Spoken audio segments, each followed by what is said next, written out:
Kerala engineering പ്രവേശന നടപടികളിൽ ഇടപെടാനില്ലെന്ന് supreme കോടതി. പ്രവേശനം തടയാതെ 4 ആഴ്ചയ്ക്കകം കേസ് വീണ്ടും പരിഗണിക്കും എന്ന് കോടതി വ്യക്തമാക്കി. ഹൈക്കോടതി ഡിവിഷൻ ബെഞ്ച് വിധിക്കെതിരെ അപ്പീൽ ഫയൽ ചെയ്യുന്നില്ലെന്ന് സംസ്ഥാന സർക്കാരും കോടതി ധരിപ്പിച്ചു. പിണറായി സർക്കാർ വക കേരള സിലബസ് വിദ്യാർത്ഥികൾക്ക് ഏറ്റ കനത്ത പ്രഹരമാണ് കീം റാങ്ക് പട്ടികയിലെ നിയമ വ്യവഹാരങ്ങൾ.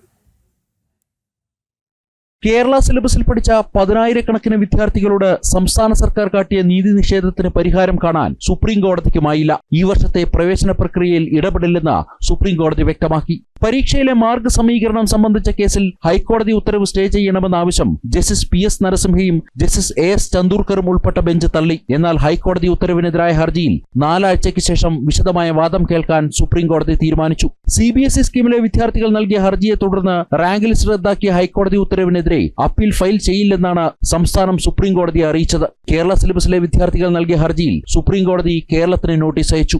4 ആഴ്ചയ്ക്ക് ശേഷം പരിഗണിക്കാൻ ഹർജി കോടതി മാറ്റി. ഈ വർഷത്തെ പ്രവേശന പട്ടികയിൽ മാറ്റം വരുത്തുവാനോ റദ്ദാക്കുവാനോ സുപ്രീം കോടതി തയ്യാറാകാത്തതിനാൽ പുതിയ റാങ്ക് പട്ടികയുടെ അടിസ്ഥാനത്തിലായിരിക്കും പ്രവേശനമെന്ന് ഉറപ്പായി. കേരള സിലബസ് വിദ്യാർത്ഥികൾക്കേറ്റ കനത്ത തിരിച്ചടിയാണ് സംസ്ഥാന സർക്കാർ നയമെന്നും ബോധ്യമായി.